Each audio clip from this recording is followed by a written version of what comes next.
Jupiters parasti ir 4. spožākais objekts pie debesīm, pēc Saules, Mēnesis un Venēras.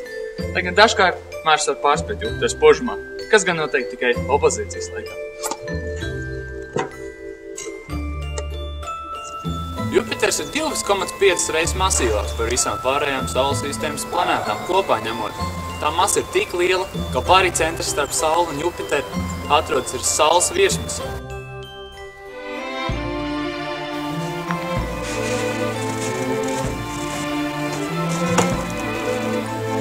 Tā masa ir 318 reizes lielāka par Zemes masu. Pēc diametra tas ir 11 reizes lielāks. Tilpums ir aptuveni 1300 reizes lielāks nekā Zemē, kas to padara par lielāko planētu Saules sistēmā. Diezgan dabiski, ka lielā Jupitera gravitācija ir lielā mērā ietekmējusi Saules sistēmas izveides procesus. Lielākajai daļai planēta orbītas atrodas tuvāk Jupitera orbitālajā plaknē nekā Saules ekvatoriālajā plaknē. Lielākā daļa no īsā perioda komētām pieder pie Jupitera grupas.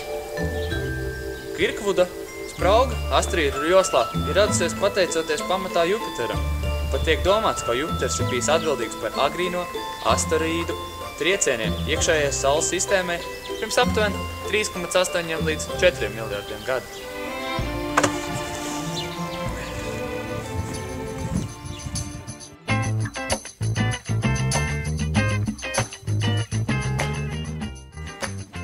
Jupitera virsmas temperatūra ir ap -130 grādiem pēc Celsija. Jupiteram ir spēcīgs magnētiskais lauks. Ārējā gāzoida atmosfēra sastāv 2% no Jupitera rādījusa. Satur 77% ūdeņradu un 20% hēlija. Pārējais ir amoņaks un metāns.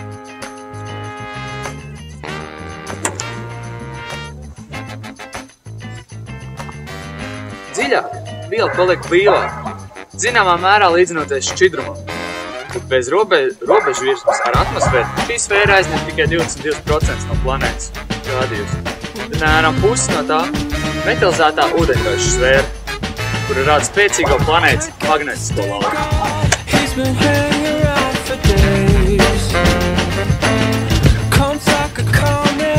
Dzelzs silikāta kodols aizņem 1/4 daļu no Jupitera rādījusa. Tā temperatūra sasniedz 25,000 Kelvinu. Spiediens pārsniedz 5 miljonus megapaskālu. Kā radās milzu planētas, jeb gāzes giganti?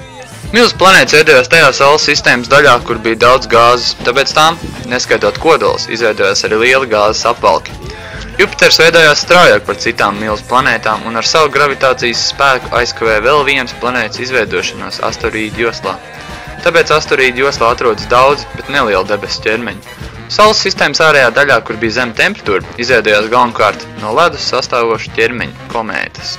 Jupitera pavadoņi. Pašlaik ir zināms 63 Jupitera pavadoņi, kas ir vislielākais skaits no visām Saules sistēmas planētām. Turklāt Jupiteram ir gredzena sistēma. 1610. gadā Galileo Galilejs, novērojot Jupiteru teleskopu, atklāja 4 lielākos pavadoņus. Jo, Eiropu, Ganimedu un Kalisto, kurus tagad sauc par Galileja pavadoņiem. Tie ir diezgan spoži un riņķo orbītām, kas ļauj tos labi novērot pat ar lauku binoklu.